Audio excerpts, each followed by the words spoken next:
The guy owed me 600. He paid me 250 of the 600. And that's all he paid me. That's what the scuffle was about. And he took the money. And there it is, money, pride, and a scuffle. Isn't it wild how $600 can spiral into an aggravated robbery charge? Courtrooms are full of these stories where debt turns into disaster. The 250 that the guy allegedly gave him and left the truck. Good morning. Happy birthday. Oh, thank you so much. You're very welcome. I love the flowers. I guess I suspected that's what they were. Yeah. All right, court is calling 2023 CR 5312, State of Texas versus Alberto Sto. Can I have parties announced for the record for the state? Hank Wilkins for the state, Your Honor. And Ron Ross for defendant. Are you Mr. Soto? Yes, ma'am. All right, you entered a plea of no contest on September 19th to the offense of aggravated robbery. According to the plea bargaining agreement, Notice a cap of 8 years. That's huge. It means no matter what, the judge cannot go above 8 years because of the plea deal. Still, 8 years over $600. Let that sink in. punishments be assessed at a cap of 8 years in the prison. There's a $1,500 fine, and the state is silent on your application. Have both parties had a chance to review the PSI report, state? Yes, Your Honor. Defense? Yes, Your Honor. Any objections to the PSI report, state? No, Your Honor. Defense? No, Your Honor. Defense, do you have any witnesses? I do not. All right. Is this solely going to be argument from both sides? It is, Judge. Well, state, not from you. Yes, but- Your Honor. All right. The court will hear argument. Judge, my client is 63 years old. And I know you got the PSI and it's got a whole bunch of prior cases listed on his, but I would point out that most of them are 30 and 40 years old. Mhm. The recent ones in San Antonio was the DWI a couple of years ago, but most everything is well before 2000. This incident happened. The statement from the victim was he wasn't injured. He displaced his shoulder or something with a little scuffle he had. My client's position all along was this was a scuffle over money that was owed him. My guy was a contractor. My client worked for him, and the guy was 27. Here's a kicker, the knife. Even if it was never used, just displaying it upgrades a whole case to aggravated robbery. Quick question for you. Should the threat of a weapon carry the same weight as actually using one? That he worked for, I think my guy's 63, and I know sometimes these guys try to rip people off. My guy living at VA with the VA.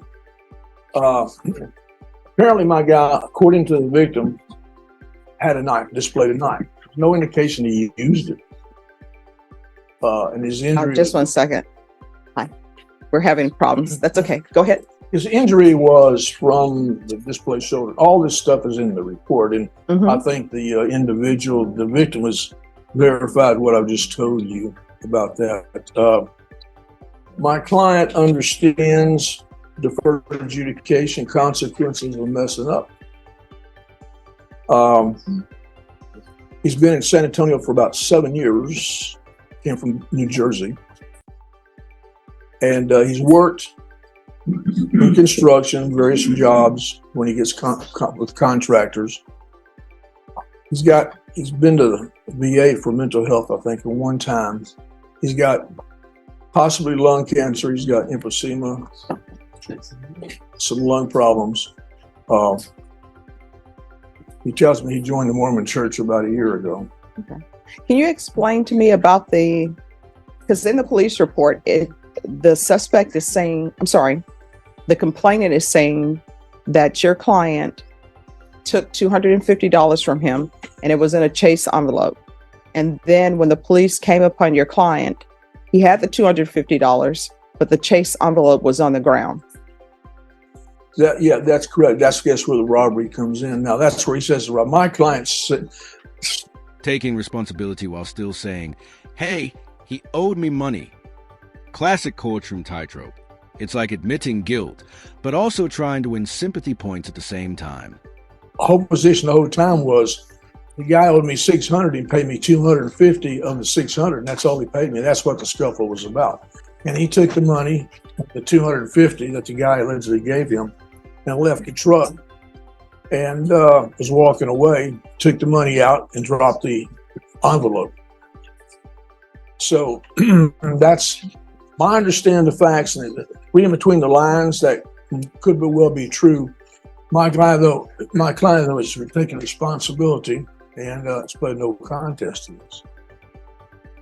And I'm asking the court to give him defer. He's 63. He's got medical problems. He hasn't been in trouble for a very long time, except for that DWI.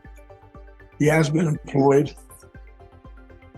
He's not a burden on society, I don't think, and I don't think he's a violent individual. Doesn't seem to be. So I would ask you to give him probation. I would ask him if he would like to address the court. Would you like to address the court? Would you like to tell the judge anything? Yes. All right, you want to raise your right hand? Do you solemnly swear or affirm the testimony you give will be the truth and nothing but the truth, so help you God? Yes, ma'am. All right, you can lower your hand, state your name for the record. Alberto Sto. All right, so just so you know, that the state will be allowed to cross-examine you if they feel that you are not, or if you're veering outside what is deemed to be facts. You understand? Mm-hmm. All right. This is what makes cases like this so tricky. On one hand, you've got a working man feeling cheated out of wages. On the other, the law doesn't bend just because you're frustrated. And once violence is alleged, sympathy only goes so far. What would you like to say? Right now, my lungs are in really bad shape, and I'm taking medicines for it. I get a CT scan every 2 months. All right, do you want to say anything about why you're here? Yeah, because of the case. It was just an argument between me and my boss, and it was stupid. I don't know. And I just want to apologize for it. What was the argument about? About the money he owed me from work. All right. And how long had you been working for him? About a month and a half. How had he paid you in the past? In cash. How did he pay you in the past? He only paid me one time. No, but how did he pay you? In cash. In cash? Yes. And what work were you doing for him? I was doing tape and float and sheetrock.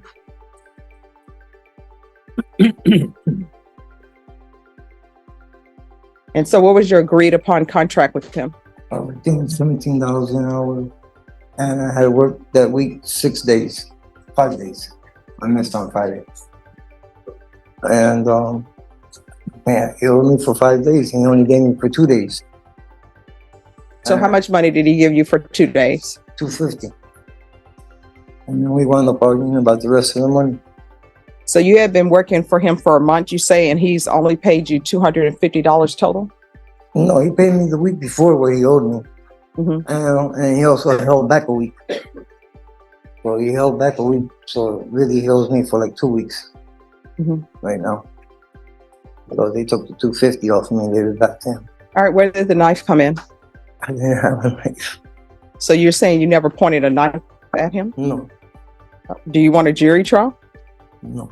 But you're taking responsibility. I'm taking responsibility for this. All right, because if you're saying there was never a knife, then I will give you a jury trial if you wish to have a jury trial. No, ma'am. I'm taking responsibility for this. Right. Any questions from the state? Mr. Ross said that you're not a violent person. Was this a violent incident? Not really. You don't think so? Okay. Can you tell the court why you think you'd be a good candidate for deferred? I'm 63 years old. I'm a Mormon. I go to church every Sunday. I've been baptized Mormon for over a year now.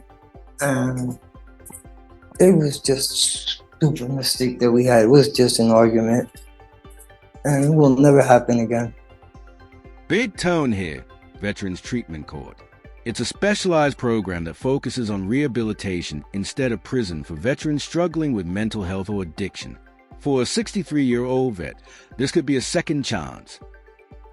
This is the first time I ever had a violent incident with anybody. I'm going to ask you, you've been here in San Antonio for about 7 years, you tell me. Yes. Have you been employed most of this time? Yes. Or what do you do until there? I renovate houses. I've also worked at the Marriott. We'll be here in South. So You work for contractors. for right? contractors, yeah. So, And if you're given probation, you're going to go back to work. oh yeah, I'm going back to work. I'll have a job within 2 weeks. And where are you going to live at? Right now I'm staying with the veterans at the GI Forum, North Medina. But are you a veteran? Yes, ma'am.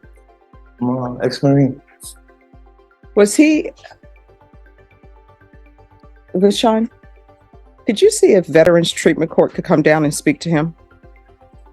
All right, we're going to come back on this. I'm going to see what Veterans Treatment Court has to say. So just give us a moment. All right, Mr. Soto, we're going to come back on December 5th. Okay. All right, so what's going to end up happening is the persons from Veterans Treatment Court, you're going to stay in custody. They're going to speak to you to see maybe if you're eligible for their program. If you're not eligible for their program, they're going to give me other options. Do you understand? Yes, ma'am. If I were to make a decision on your case right now, I don't have any options. So it's best that I have options in your case. You understand? Yes, ma'am. You have any questions about anything? No, ma'am. All right, just make sure that when the VA, when they come to, Veterans Treatment Court, when they come to speak to you, that you talk to them, all right? And just like that, we move from robbery over $600 to probation revoked over marijuana. This courtroom really shows a spectrum, from life-changing felonies and mistakes that can still land you years behind bars. Yes, ma'am. All right, so we'll bring you back on December 5th, and at that time, I'll make my decision. All right, thank you. You're welcome. Court is calling 2022 CR 10840, State of Texas versus Jerry Leviathan Castillo. Can I have the parties announced for the record for the state? Travis Banks for the state of Texas. Defense? Peter Calderola for Mr. Castillo, Judge. And are you Jerry Castillo? Yes, Your Honor. Showing you what's entitled Motion to Enter Adjudication of Guilt and Revoke Community Supervision. Did you review that with your attorney? Did you understand it? Yes, Your Honor. Are you the same Jerry Leviathan Castillo who was placed on deferred adjudication in 2022 CR 10840 for the offense of repeated violation of court order or bond condition on January 20, 2023 for a period of 5 years? Is that you? Yes, Your Honor. All right, state. Violating condition number 2, on or about the 11th day of September 2023 in Bexar County, Texas, the defendant, Jerry Leviathan Castillo, defendant there illegally used a controlled substance, namely marijuana, in violation of condition number 2. How do you plead to that? True or not true? True, Your Honor.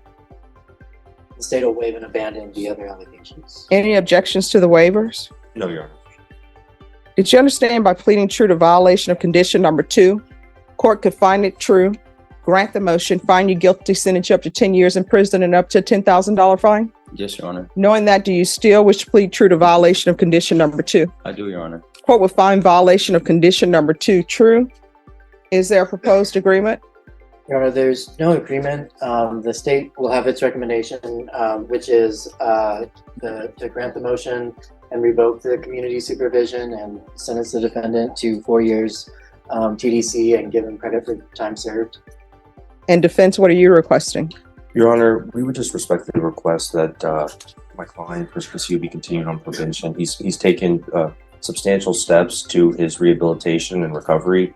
He this incident day where he did pick up new offenses, he relapsed and made a mistake that day.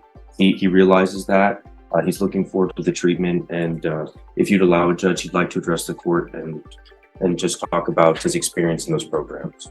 All right. And what I can tell everyone, it appears that you're only going on the marijuana, so the other alleged offenses in the motion to revoke, I'm not considering those as far as revocation, although I do have some questions about those, which I will not ask since those are pending cases. And I'm assuming those are in misdemeanor court? Yes, Your Honor, they are. All right, can you raise your right hand? Do you solemnly swear affirm that the testimony will be the truth and nothing but the truth, so help you God? I do, Your Honor. All right, you can lower your hand, state your name for the record. Jerry Leviathan Castillo. All right. What would you like to say to the court? Your Honor, I would just like to address the issues that I've been having with the marijuana and letting you know that upon the courses that you have recommended that I take for parenting classes, it's reminded me that I have much more to lose and so much more to gain with my children. And so I did complete my parenting classes. And upon finishing those parenting classes, I've also gotten sober. So my UAs are being tested negative for anything now. And I just want you to know that I do deeply regret having to see you in that way at that time.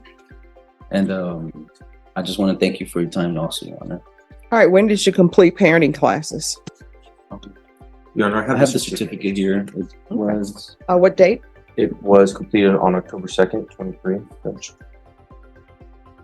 And then he also completed his bid course as well. I've been attending the bid courses every Thursday. Oh, you have that? Yes, I've done 4 classes out of 20. And he has also been attending AA, Judge.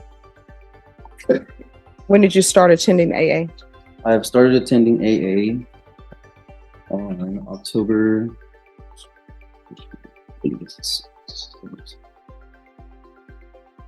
6th. And I've done it every day up until yesterday. And we have the proof here, Judge. Okay. Any questions from the state? No questions. All right. Mr. Abrams, what is probation recommending? Your the original recommendation for probation was termination. All right. So this is the position I'm in. The position I'm in is people are proceeding on a violation of condition number 2, which is marijuana use. The other allegations that are in the motion, nobody's proceeding on those. So really, I shouldn't be considering those because nobody proceeded on those. So I'm not going to take those in consideration with regards to my sentencing because there's no plea of true on that. It's like it doesn't exist in the sense for this motion to revoke because the state waived those. But I am concerned that you're before me. And how old are you? 31, Your Honor. You should know better. And you should need parenting class to realize that you could potentially be going to prison for 10 years. Would you like to go to prison? No, ma'am. Then why are you behaving as